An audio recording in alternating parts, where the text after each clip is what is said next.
Hello students, in today's session we are going to discuss a very important and a very basic thing of our constitution. It means we are going to discuss preamble of the Indian constitution, which is known as also as the key of the Indian constitution. यानी कि भारतीय संविधान की कुंजी के रूप में जाना जाता है प्रियम्बल को, यानी कि प्रस्तावना को या उद्देशिका को। तो आज हमारा लेक्चर नंबर 1, आज हम इसमें जानेंगे कि प्रियम्बल क्यों इतना ज्यादा जरूरी है। जैसे कि अगर मैं कंटेंट के तौर पे बात करूं तो सबसे पहले हम बात किसकी करेंगे, इंट्रोडक्शन की, किसके, प्रियम्बल की, यानी प्रियम्बल है क्या और कहां पे एग्जिस्ट करता है and what is the importance of preamble, यानी कि प्रस्तावना का महत्व क्या है। तो वन बाय वन देखेंगे। सबसे पहले introduction of the preamble, then ingredients of the preamble, after that we will discuss the keywords of the preamble, यानी कि जो उसके मुख्य शब्द हैं, जो उसमें ऐसे कीवर्ड्स हैं जिनकी एक एक के बारे में अगर हम इलेबोरेट करें, उनके बारे में अगर मैं आपको डिस्क्रिप्शन दूं तो एक पेज भर सकता है सिर्फ एक शब्द से। फिर उसके बाद हम लोग डिस्कस करेंगे सिग्निफिकेंस ऑफ द प्रियम्बल, यानी उसकी क्या महत्ता है। उसके बाद हम डिस्कस करेंगे preamble as a part of the constitution, यानी कि भारतीय संविधान के भाग के रूप में कहां पर प्रियम्बल एग्जिस्ट करता है। After that at last we will discuss the amenability of the preamble. Amenability का मतलब बेसिकली अमेंडेबिलिटी से, यानी कि किस तरीके से हम उसमें अमेंडमेंट्स कर सकते हैं, क्या इसमें कोई फ्लेक्सिबिलिटी भी देखने को मिलती है, ये कितना सुगम है, या फिर कहें कि कितना इसमें लचीलापन या फ्लेक्सिबिलिटी भी देखने को हमें मिलती है। तो चलिए स्टार्ट करेंगे। सबसे पहले हम अपने इंट्रोडक्शन से कि प्रियम्बल बेसिकली है क्या, और उससे भी पहले आपको बता दें कि इसका यूज सबसे पहले किस देश के कॉन्स्टिट्यूशन ने किया था। The American constitution was the first to begin with the preamble. अब बिगिन वर्ड यहाँ पे लिखा हुआ है, इसका मतलब किसी भी देश के संविधान की जो शुरुआत होती है, जो प्रारंभ होता है, वो कहीं ना कहीं प्रियम्बल की तरह होता है, प्रियम्बल से ही होता है। जैसे कि आप कोई भी बुक परचेज करिए, चाहे आपकी कोर्स की ही बुक्स हो, तो हमेशा उसके आगे एक प्रीफेस लगा होता है। प्रीफेस यानी प्रस्तावना, कि आखिर इस बुक में है क्या और किन किन चीजों को ध्यान में रख के इस बुक को बनाया गया है। तो वही सेम चीज जिसके बारे में हम डिस्कशन करने जा रहे हैं, यानी प्रियम्बल, वो भी हमारे पूरे संविधान को एक तरीके से समराइज करता है कि संविधान क्यों बनाया गया है, किस लिए बनाया गया है और इसका उद्देश्य क्या है। इसीलिए प्रियम्बल को हिंदी में उद्देशिका भी कहते हैं, कि अगर दुनिया का सबसे लेंथीएस्ट कॉन्स्टिट्यूशन है तो ये किस लिए बनाया गया है, ठीक है।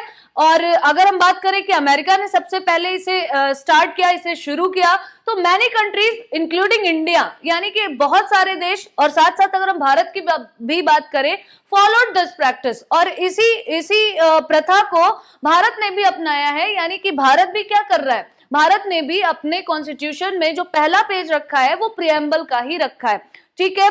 अब वही सेम चीज जो मैंने आपको बताई कि जैसे कि बुक में एक प्रीफेस होता है, so the term preamble refers to the introduction और preface of the constitution, यानी कि अपने कॉन्स्टिट्यूशन, संविधान को एक तरीके से एक पूरा परिचय देता है। एक कहे कि एक ब्रीफली हम जान सकते हैं कि आखिर कॉन्स्टिट्यूशन में है क्या।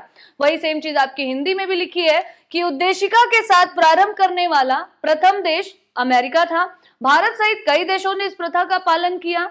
उद्देशिका शब्द का तात्पर्य संविधान के परिचय या फिर प्रस्तावना से है, और इसीलिए जो एक प्रख्यात या कहे कि एमिनेंट ज्यूरिस्ट थे एन.ए. पालकीवाला, तो एन.ए. पालकीवाला ने ही इसको एक अलग टर्म भी दिया है। क्या टर्म दिया है? Identity card of the constitution. He called it identity card of the constitution, यानी भारतीय संविधान का पहचान पत्र, एक तरीके से कि आप एक पेज पढ़कर ही जान सकते हैं कि इंडिया किस तरीके की कंट्री है, या फिर इंडिया में किस तरीके की जो पॉलिसी है वो फॉलो की जाती है, ठीक है।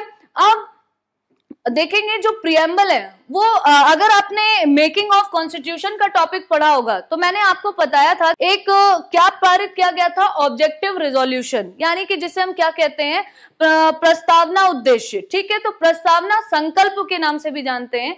तो प्रस्तावना संकल्प ही कहीं ना कहीं एक मॉडर्न रूप है, या कहीं कि एक आधुनिक तौर पे जो हमें प्रियम्बल के तौर पे दिखता है, ये वही ऑब्जेक्टिव रिजोल्यूशन है। ऑब्जेक्टिव रिजोल्यूशन का भी ऑब्जेक्टिव यही था कि लोगों को बताया जा सके कि ये जो 389 मेंबर्स की जो कॉन्स्टिट्यूएंट असेंबली है, जो लगातार 2 साल 11 महीने और 18 दिन में काम किया है, इसका उद्देश्य क्या है। वही ऑब्जेक्टिव रिजोल्यूशन अब हमें किस रूप में दिखता है, प्रियम्बल के फॉर्म में। ठीक है, the preamble to the Indian constitution is based on the objective resolution drafted and moved by Pandit Nehru and adopted by the constituent assembly, और साथ ही साथ संविधान द्वारा अपनाया भी गया। और it was moved by whom, it was moved by Pandit Jawaharlal Nehru.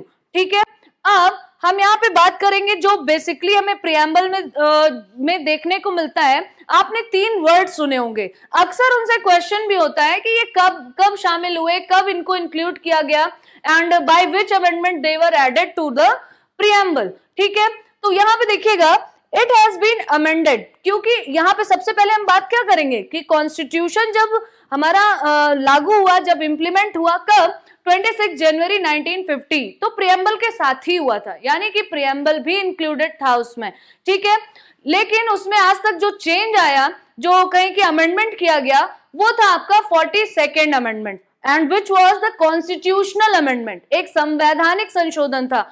Amendment के भी कई टाइप होते हैं, जैसे कि मैंने आपको ऑलरेडी बताया हुआ है कि एक सिंपल मेजॉरिटी से अमेंडमेंट करना, एक स्पेशल मेजॉरिटी से अमेंडमेंट करना, और एक कॉन्स्टिट्यूशनल अमेंडमेंट करना। तो इसमें जो टफेस्ट प्रोसीजर होता है, जो सबसे कहें कि जटिल प्रक्रिया है, वो किसकी है, कॉन्स्टिट्यूशनल अमेंडमेंट की है। अब जाहिर सी बात है कि अगर पहले ही पेज में अमेंड किया जाए, यानी कि प्रीफेस को ही अमेंड किया जाए, तो उसके लिए कॉन्स्टिट्यूशनल अमेंडमेंट की ही नीड होगी। ठीक है, तो it has been amended by the 42nd constitutional amendment act 1976। 1976 का मतलब है कि अमेंडमेंट किया कब गया था, 1976 में, which added 3 new words।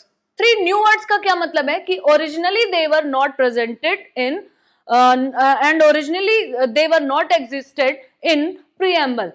मूल रूप से ये उसमें नहीं थे। कौन से 3 word, socialist, secular and integrity. Socialist यानी कि समाजवादी, सेक्युलर यानी पंथ निरपेक्ष या फिर धर्म निरपेक्ष, और इंटीग्रिटी यानी कि अखंडता। तो ये तीनों वर्ड्स को बाद में ऐड किया गया थ्रू द अमेंडमेंट 42nd यानी कि 42वें संशोधन अधिनियम द्वारा, जो कि कब आया था आपके 1946 में। तो वही सेम चीज आपकी हिंदी में भी लिखी है, ऑलरेडी मैंने आपसे डिस्कस कर दिया है। अब यहाँ पे जो कॉन्स्टिट्यूशन का जो प्रीफेस या प्रियम्बल है, उसको वर्ड बाय वर्ड ही पढ़ा जाता है, यानी कि एज इट इज, जैसे है वो वैसे ही आप पढ़ेंगे, वैसे ही आपसे क्वेश्चन भी पूछता है। तो इसमें जितने टर्म्स लिखे, ये हर टर्म आपके स्टेटमेंट वाइज क्वेश्चन के फॉर्म में आता है आपके एग्जाम में। ठीक है, तो यहाँ पे हम बात करेंगे टेक्स्ट ऑफ द प्रियम्बल की, यानी कि प्रियम्बल में एग्जैक्टली लिखा क्या है, और आप उसमें बिल्कुल भी चेंज नहीं कर सकते, even of a single letter, एक अक्षर का भी आप परिवर्तन उसमें नहीं कर सकते। So let's start with the text of the preamble. चलिए देखते हैं कि उसमें क्या टेक्स्ट लिखा हुआ है। तो we the people of India having solemnly resolved to constitute India into a sovereign, socialist, secular, democratic republic and to secure all its citizens। अभी हम हिंदी में भी डिस्कशन करेंगे, पहले इसको वर्ड बाय वर्ड हम लोग रीड करेंगे यहाँ पे। ठीक है, justice, social, economic and political, liberty of thought, expression, belief, faith, worship, equality of status and of opportunity, and to promote among them all fraternity, assuring the dignity of the individual and the unity and integrity of the nation। ठीक है, इसके बाद भी है, लेकिन इसके बाद सिर्फ ये बताया गया है कि आज कौन सा दिन है, आज कौन सी तारीख है, उसके बारे में भी डिस्कस करेंगे, और हम क्यों इसे और कौन लोग इसे अडॉप्ट कर रहे हैं। ठीक है, so we the people of India से स्टार्ट करते हैं कि हम भारत के लोग। यहाँ पे आप हिंदी में भी देख सकते हैं, जो वर्तमान रूप में हमें प्रस्तावना देखने को मिलती है, यानी कि आफ्टर अमेंडमेंट का ये प्रियम्बल है, 42nd अमेंडमेंट के बाद का। इसीलिए मैंने क्या लिखा हुआ है, in present time if we read it then we will see these type of words. Okay, तो यहाँ पे हिंदी में देखिएगा वही चीज, हम भारत के लोग भारत को एक संपूर्ण प्रभुत्व संपन्न का क्या मतलब है, जिसके ऊपर कोई और अथॉरिटी ना हो, वो अपने खुद का प्रभु है, स्वयं का प्रभु है, वो किसी और की रूल्स एंड रेगुलेशंस को फॉलो नहीं करता है। ठीक है, तो हम भारत के लोग भारत को एक संपूर्ण प्रभुत्व संपन्न समाजवादी पंथ निरपेक्ष, अब देखिएगा यहाँ पे वर्ड आपको धर्मनिरपेक्ष भी दिखेगा, लेकिन जो प्रियम्बल में वर्ड जो डिनोट किया गया है वो है आपका पंथ निरपेक्ष। इसीलिए मैंने कहा कि दूसरा वर्ड भी इसकी जगह आप रख सकते हैं, बट एज इट इज हमें पढ़ना है। ठीक है, इसीलिए टेक्स्ट वर्ड वहां पे लिखा हुआ है। तो समाजवादी पंथ निरपेक्ष लोकतंत्रात्मक गणराज्य बनाने के लिए तथा उसके समस्त नागरिकों को सामाजिक यानी सोशलिस्ट, आर्थिक, इकोनॉमिक एंड राजनयिक न्याय यानी कि पॉलिटिकल जस्टिस, विचार यानी कि एक्सप्रेशन, अभिव्यक्ति, विश्वास, बिलीफ, धर्म, रिलीजन एंड उपासना यानी कि वर्शिप की स्वतंत्रता, फ्रीडम ऑफ। ठीक है, अब हिंदी में हम पढ़ रहे हैं तो स्वतंत्रता आपको बाद में दिख रही है, और अगर इंग्लिश में होता तो ये फ्रीडम टर्म आपको आगे दिखता। ठीक है, उपासना की स्वतंत्रता, प्रतिष्ठा और अवसर की समानता प्राप्त करने के लिए तथा उन सब में व्यक्ति की गरिमा और राष्ट्र की एकता और अखंडता को सुनिश्चित करने वाली बंधुता बढ़ाने के लिए दृढ़ संकल्प होकर अपनी संविधान सभा में आज उसके आगे क्या लिखी हुई है, उस दिन की तिथि, लेकिन वहां पे जो वर्ड मेंशन है वो तारीख लिखा हुआ है। क्या लिखा हुआ है? तारीख। याद रखिएगा, वहां पे तिथि या दिनांक शब्द नहीं लिखा हुआ है। आज तारीख 26 नवंबर 1949 ईस्वी। अब वहां पे जो संवत हम फॉलो करते हैं उसके हिसाब से भी चीजें लिखी हुई हैं कि सप्तमी है, शुक्ल है, संवत 2006 विक्रमी, ये सारी चीजें वहां पे मेंशन है। को एतद द्वारा इस संविधान को अंगीकृत यानी अडॉप्ट किया जा रहा है, अधिनियमित और आत्मार्पित करते हैं। ठीक है, यही चीजें आपकी क्या करना है, आपको एज इट इज आपको हिंदी और इंग्लिश दोनों में ही वर्ड बाय वर्ड याद रखना है। वर्ड बाय वर्ड इसलिए याद रखना है क्योंकि जब स्टेटमेंट वाइज क्वेश्चन आता है तो आप बिलीव नहीं करेंगे, सिर्फ एक वर्ड को क्या कर दिया जाता है, कुछ गलत तरीके से लिख दिया जाता है और आपसे पूछा जाता है क्वेश्चन कि which of the following statement is incorrect, या फिर which of the following is the only sentence which is correct. ठीक है, तो इस तरीके से आपको क्या करना होता है, वर्ड बाय वर्ड आपको याद होना चाहिए, ईच एंड एवरी वर्ड।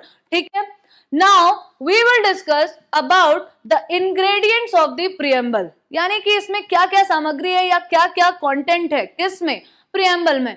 तो अगर हम बेसिकली बात करें, द प्रियम्बल रिवील्स, जो प्रियम्बल से हमें मुख्य तौर पे 4 बातों का पता चलता है। द प्रियम्बल रिवील्स 4 इंग्रेडिएंट्स और कंपोनेंट्स। बेसिकली हमें 4 चीजों के बारे में स्पष्ट तौर पे क्लियरली अगर हम देखें तो 4 चीजों के बारे में पता चलता है। Source of authority of the constitution, यानी कि जो अथॉरिटी है, जो एक तरीके से जो आधिकारिक शक्ति है ऑफ द कॉन्स्टिट्यूशन, उसका सोर्स क्या है, उसका स्रोत क्या है, यानी कि कॉन्स्टिट्यूशन के पास, क्योंकि क्या माना गया है, कॉन्स्टिट्यूशन इज सुप्रीम, यानी कि सारी पूरी सुप्रीमेसी किसके पास है, कॉन्स्टिट्यूशन के पास। तो इसका सोर्स क्या है, यानी किसने दी उसको सुप्रीमेसी, कॉन्स्टिट्यूशन को।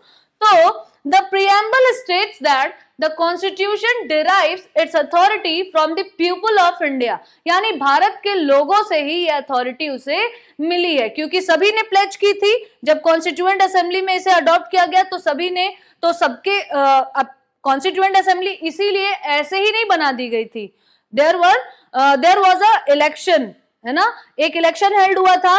कब हुआ था, आपके जुलाई अगस्त 1946 में। उसके बाद ही कॉन्स्टिट्यूएंट असेंबली बनी थी। क्यों बनी थी, क्योंकि they all were representing the whole India, है ना। और मैंने आपको बताया भी था कि उसमें हर रिलीजन, हर कैटेगरी, चाहे वो कास्ट के आधार पे हो, रिलीजन के आधार पे हो, या फिर कहें कि किसी भी कल्चरल बेसिस पे हो, हर तरीके से प्रतिनिधि वहां पे रखे गए थे। साथ साथ देशी रियासतों से भी थे और हर सेक्शन से वुमेन्स को भी इंक्लूड किया गया था। तो इसीलिए ये सोर्स जो है अथॉरिटी का, वो कहां से आया, तो इसीलिए प्रस्तावना में कह भी दिया गया है। प्रस्तावना में कहा गया है कि संविधान भारत के लोगों से अपना अधिकार प्राप्त करता है, यानी जो उसके पास सुप्रीमेसी की पावर है वो भारत के लोगों द्वारा ही है, क्योंकि इसको बनाया और अपनाया दोनों ही किसके द्वारा जा रहा है, जनता के प्रतिनिधियों द्वारा ही।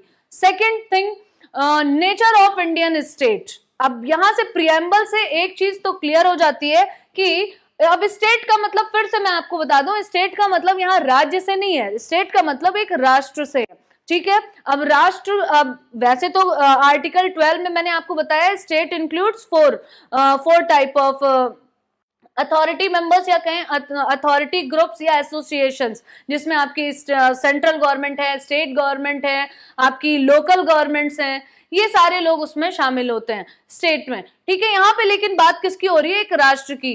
तो नेचर यानी प्रकृति क्या है भारतीय राज्य की या भारतीय राष्ट्र की, ये डिक्लेयर हो जाता है प्रियम्बल से ही। जो सेकंड पॉइंट है जो कि हमें एक इंग्रेडिएंट के तौर पे अगर हम बात करें प्रियम्बल से, जो हमें क्लियरली जो कहे जो आउटकम आता है, ठीक है, it declares India to be a sovereign, socialist, secular, democratic and republican polity. यानी यहाँ की जो राजनीति है वो कैसी है, सोवरेन है, संप्रभु है, यानी वहां पे खुद के लोग खुद भारत के ही लोग अपने द्वारा बनाए गए रूल्स एंड रेगुलेशंस को ही फॉलो करते हैं, कोई बाहरी इस पे कोई हस्तक्षेप नहीं है। सोशलिस्ट है यानी समाजवादी विचारधारा वाले हैं, यहाँ पे ऐसा नहीं है कि सिर्फ कैपिटलिस्टिक कंट्रीज की तरह कि सिर्फ प्रोडक्शन का ध्यान दिया जाए, यानी कि ज्यादा से ज्यादा बिजनेस, ज्यादा से ज्यादा पूंजीवादी विचारधारा हो, कि चाहे लोगों का ध्यान बिल्कुल ना हो लेकिन देश ग्रो कर डेवलपमेंट होना चाहिए, चाहे कंट्री का डेवलपमेंट हो लेकिन पीपल का ना हो, यानी कि उस देश के लोगों को ना हो, ऐसा नहीं है। सोशलिस्ट कंट्री है, सेक्युलर है, किसी भी पर्टिकुलर धर्म का नाम स्पेसिफिकली कहीं पे भी नहीं लिखा है कि ये पर्टिकुलर इस धर्म की कंट्री है या इस धर्म का देश है, ठीक है। डेमोक्रेटिक है, डेमोक्रेटिक अगर डेमोक्रेसी में बात करें तो यूएसए की अगर बात करें तो यूएसए में भी डेमोक्रेसी है, इंडिया में भी है, लेकिन यूएसए में जिस हिसाब से देखा जाए पॉपुलेशन के अकॉर्डिंग तो इंडिया की पॉपुलेशन सेकंड नंबर पे होने के बावजूद भी लार्जेस्ट डेमोक्रेटिक कंट्री है इंडिया, ठीक है। तो डेमोक्रेटिक कंट्री है, लोकतांत्रिक है, क्योंकि जनता द्वारा ही चुना जाता है, to the people, for the people, of the people. ये तो अब्राहम लिंकन की आपने लाइन भी सुनी होगी, इसी को डेमोक्रेसी बोलते हैं। तो भारत में बेसिकली वही चीज अपनाई गई है, वही चीज अडॉप्ट की गई है, यानी जनता का, जनता द्वारा, जनता के लिए, ठीक है। एंड रिपब्लिकन पॉलिटी यानी कि गणतंत्र है, अपने हिसाब से रूल्स एंड रेगुलेशंस के अकॉर्डिंग ही राजनीति यहाँ पे होती है। अब राजनीति का मतलब ये नहीं है कि राजनीति का मतलब होता है राज्य की नीति, यानी राज्य के लिए पॉलिसीज बनाना। अब लोग उसको अलग टर्म्स में लेते हैं तो वो अलग बात है, लेकिन जो बेसिक आइडिया है पॉलिटी शब्द के पीछे वो यही है कि राज्य के लिए जो नीति बनाई जाए, ठीक है। अब थर्ड अगर देखें, जो थर्ड आउटकम निकल के आता है आपके प्रियम्बल से, that is objectives of the constitution, यानी कि कॉन्स्टिट्यूशन का ऑब्जेक्टिव क्या है ये भी हमें प्रियम्बल से पता चलता है। क्या पता चलता है? It specifies justice, liberty, equality, fraternity as the objective, यानी इसके ऑब्जेक्टिव में क्या है, जस्टिस है यानी न्याय है, लिबर्टी है यानी स्वतंत्रता है, इक्वालिटी है यानी समानता है, और फ्रेटर्निटी यानी बंधुत्व की भावना या फिर भाईचारे की भावना को बढ़ाना, यही इसका ऑब्जेक्टिव है, यही इसका उद्देश्य है। अब वही सेम चीज आपकी हिंदी में लिखी है, let's have a quick review in Hindi also. Bharat राज्य की प्रकृति कैसी है ये बताता है। अब जल्दी से देखेंगे इसको, सिर्फ एक कहेंगे इसको बस रीड आउट ही करना है, ठीक है। यह भारत को एक संप्रभु, समाजवादी, धर्मनिरपेक्ष, लोकतांत्रिक और गणतांत्रिक राज्य घोषित करता है। संविधान के उद्देश्य के बारे में पता चलता है, यह उद्देश्यों के रूप में न्याय, स्वतंत्रता, समानता और बंधुत्व को निर्दिष्ट करता है या इस उद्देश्य को बताता है। फोर्थ नंबर पे देखेंगे, जो एक चीज क्लियर हो जाती है प्रियम्बल से, वो है अडॉप्शन की डेट, यानी कि किस दिन इसे अपनाया गया। तो date of adoption of the constitution, यानी इसे कब अपनाया गया। It stipulates November 26, 1949 as the date, यानी संविधान को अपनाने की जो तिथि है वो किस रूप में निर्धारित की गई है? 26 नवंबर 1949 को। लेकिन बहुत सारे लोग कंफ्यूज होते हैं कि इंप्लीमेंट तो हुआ कब? 26 जनवरी 1950 को, लेकिन ध्यान रखिएगा संविधान को अपना लिया गया था कब? 26 नवंबर को ही, यानी कि 2 महीने पहले ही, क्योंकि जनवरी की बात है और यहाँ पे जो डेट है वो क्या है? नवंबर, वो भी 1949। तो याद रखिएगा एडॉप्शन की जो डेट है उसी दिन हम अपना कॉन्स्टिट्यूशन डे भी मनाते हैं, नेशनल कॉन्स्टिट्यूशन डे, यानी राष्ट्रीय संविधान दिवस। तो ये तो हुई बात किसकी? इंग्रेडिएंट्स ऑफ प्रियम्बल की, यानी कि जो हमने फर्स्ट पेज पे देखा था कंटेंट की हमारे आज के लेक्चर में क्या क्या होगा, उसमें से वैसे ही आज के लेक्चर में ही सारी चीजें नहीं कवर हो सकती हैं, लेकिन हमने पहला जो हमारा जो पहला कंटेंट था क्या था? इंट्रोडक्शन ऑफ द प्रियम्बल, और दूसरा था इंग्रेडिएंट्स ऑफ द प्रियम्बल। वो दोनों हमने डिस्कस कर लिए। Now we will discuss the third one, that is keywords in the preambles. अब यहाँ पे इस कीवर्ड्स में ही कई सारे वर्ड्स आपको देखने को मिलेंगे, जिसमें से हम सबसे पहले हम किसके बारे में बात करेंगे? सोवरेन के बारे में। ठीक है, अब यहाँ पे देखिएगा लिखा भी हुआ है कि सर्टेन कीवर्ड्स हैं कौन से, जो निश्चित कुछ जो महत्वपूर्ण शब्द हैं वो क्या है? सोवरेन, सोशलिस्ट, सेक्युलर, डेमोक्रेटिक, ये वर्ड आपको रिपीट होंगे। जहां प्रियम्बल की बात होगी ये वर्ड्स आपको रिपीट करने हैं, और इन्हीं से क्वेश्चन भी बनते हैं। जब आप इसके डीप में जाएंगे तो आपसे पूछेगा, तो स्टेटमेंट वाइज ही क्वेश्चन आएंगे। ठीक है, socialist, secular, democratic, republic, justice, liberty, equality, fraternity are explained as follows. तो सबसे पहले हम देखेंगे सोवरेन शब्द का मतलब, यानी संप्रभुता का क्या मतलब है। The word sovereign implies that India is neither a dependency nor a dominion of any other nation, but an independent state. अब डोमिनियन शब्द, डिपेंडेंसी तो शायद आपको समझ में आ रही होगी इस शब्द का मतलब, लेकिन डोमिनियन का मतलब शायद नहीं समझ में आ रहा होगा। लेकिन आपने अगर historical background of Indian constitution वाला पार्ट देखा होगा तो उसमें मैंने आपको बताया है, वो भी जब हम बात किसकी कर रहे थे? माउंटबेटन प्लान की तब। ठीक है, अभी फिर से डिस्कस करेंगे। द वर्ड सोवरेन इम्प्लाइज, ये जो संप्रभुता शब्द है ये क्या बताता है? It implies India is neither a dependency, Bharat की किसी भी देश पर कोई निर्भरता नहीं है, nor a dominion of any other nation, और ना ही ये एक अधिराज्य के रूप में। अधिराज्य का क्या मतलब है? अधिराज्य का मतलब जो पूरे तौर पे स्वतंत्र नहीं है, कहीं ना कहीं उसकी जो अल्टीमेट होल्डिंग है वो किसी और कंट्री के पास है या किसी और के पास अथॉरिटी है, which does not belong to India, जो कि इंडिया से बिलोंग नहीं करता है। ठीक है, लेकिन भारत अब डोमिनियन नहीं है। जब माउंटबेटन प्लान आया था, जब तक भारत इंडिपेंडेंट नहीं हुआ था, यानी कि 15 अगस्त 1947 नहीं आया था, तब तक भारत और पाकिस्तान दोनों ही दो डोमिनियन के तौर पे थे। किसके? ब्रिटिश क्राउन के अंतर्गत, यानी कि ब्रिटिश एम्पायर के अंडर में। ठीक है, लेकिन अब कोई डोमिनियन नहीं है Bharat of any other nation, किसी भी राष्ट्र का, पूरी तरह से स्वतंत्र है, बट एन इंडिपेंडेंट स्टेट, बल्कि एक पूरी तरह से स्वतंत्र राष्ट्र के रूप में है। अब वही सेम चीज आपकी हिंदी में लिखी हुई है कि कुछ प्रमुख शब्द क्या है? संप्रभु, समाजवादी, धर्मनिरपेक्ष, लोकतांत्रिक, गणराज्य, न्याय, स्वतंत्रता, समानता, बंधुत्व। इनको हम समझेंगे। सबसे पहले हमने संप्रभु की बात की। संप्रभु शब्द का अर्थ है कि भारत ना तो किसी राष्ट्र पर निर्भर है और ना ही एक अधिराज्य है, बल्कि एक स्वतंत्र राज्य है। अब इसको अगर हम एक्सप्लेन करें तो there is no authority above it, यानी कि इसके ऊपर कोई भी अधिकारी के तौर पे नहीं है।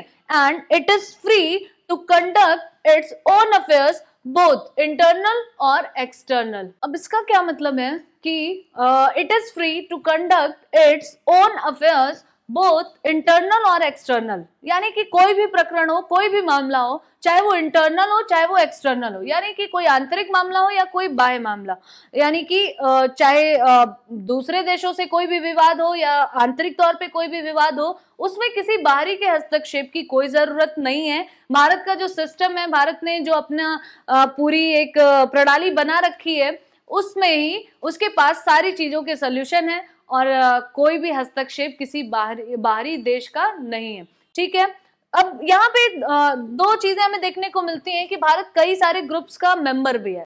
दो इन 1949, अब दो एक्सेप्शंस अगर मैं कहूं कि इसको देख के लगेगा कि शायद इंडिया एक सोवरेन कंट्री नहीं है, बट ऐसा नहीं है। वो दो केसेस क्या हैं, अगर historical background of Indian constitution देखें या फिर मेकिंग ऑफ कॉन्स्टिट्यूशन की अगर आपने क्लासेस की होंगी तो आपने देखा होगा कि कॉन्स्टिट्यूएंट असेंबली ने एक और भी काम किया था।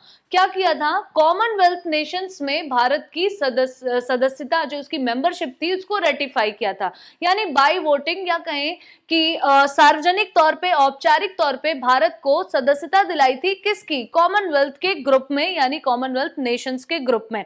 तो वही सेम चीज है। उसके बाद हम दूसरी एक मेंबरशिप भी देखेंगे जिसके अकॉर्डिंग ऐसा लगेगा कि शायद कि कोई एक अथॉरिटी इसके ऊपर भी है, यानी कि इंडिया के ऊपर भी किसी का अधिकार है, बट ऐसा कुछ नहीं है। अब यहाँ पे देखिएगा, दो इन 1949 India declared the continuation of her full membership of the Commonwealth of Nations and accepted the British Crown as the head of the Commonwealth। Commonwealth countries कौन सी हैं, जहां पे कॉलोनीज थी किसकी, ब्रिटिशर्स की, यानी कि ब्रिटिश एम्पायर ने अपने उपनिवेश बना रखे थे। वो सारे के सारे देश किसके मेंबर हैं, कॉमनवेल्थ के ग्रुप के अंदर आते हैं। इसीलिए आपने देखा होगा, सबसे अगर मैं कॉमनली बात करूं तो कॉमनवेल्थ गेम्स के बारे में आपने सुना होगा। तो कॉमनवेल्थ गेम्स में वही कंट्रीज पार्टिसिपेट करती हैं which are the member of the Commonwealth nations. ठीक है, तो उसमें भारत ने सदस्यता एक्सेप्ट की। दिस एक्स्ट्रा कॉन्स्टिट्यूशनल डिक्लेरेशन, अगर देखा जाए तो संवैधानिक तौर पे ये जो एक अतिरिक्त एक जो घोषणा की गई, does not affect India sovereignty, लेकिन इससे भारत की संप्रभुता पर कोई प्रभाव नहीं पड़ता है।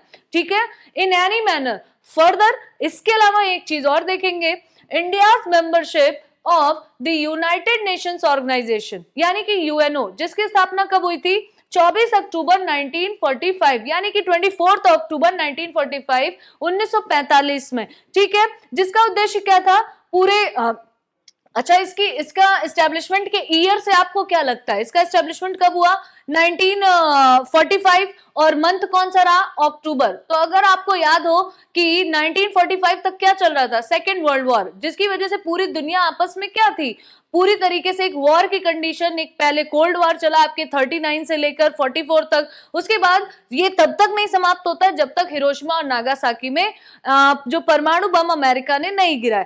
लेकिन इसी के बाद एक नीड होती है, एक रिक्वायरमेंट होती है किसकी, पूरी दुनिया भर में पीसफुलनेस के मैसेज को स्प्रेड करने की, यानी कि एक शांतिपूर्ण संदेश को फैलाने की। तो इसीलिए यूनाइटेड नेशंस का गठन किया जाता है, यानी संयुक्त राष्ट्र संघ का।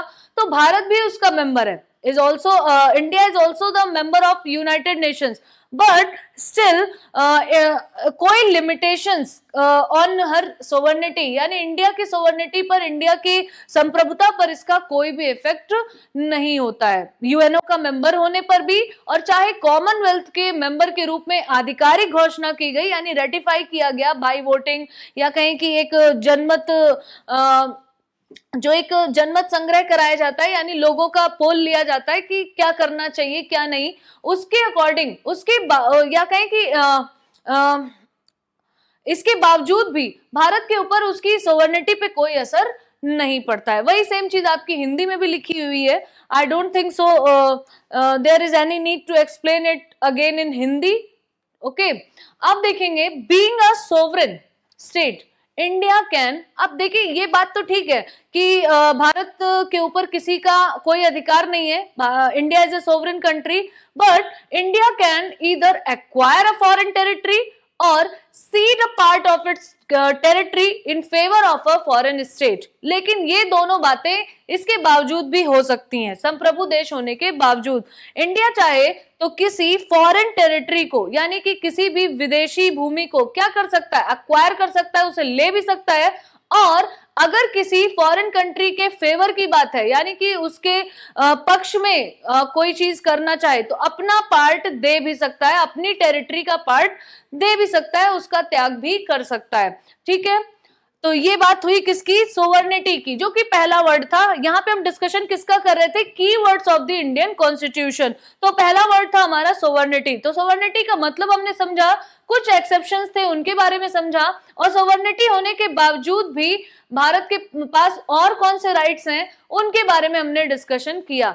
Now we will discuss the second keyword, that is your socialist. Okay, so in today's session we have discussed about the preamble's basic structure, preamble's keywords and text of the preamble. In our next session we will continue for the other keywords of the Indian Constitution's preamble. So till then पढ़ते रहिए, मेहनत करते रहिए, keep learning, keep earning, because learning is earning. So bye bye and take care.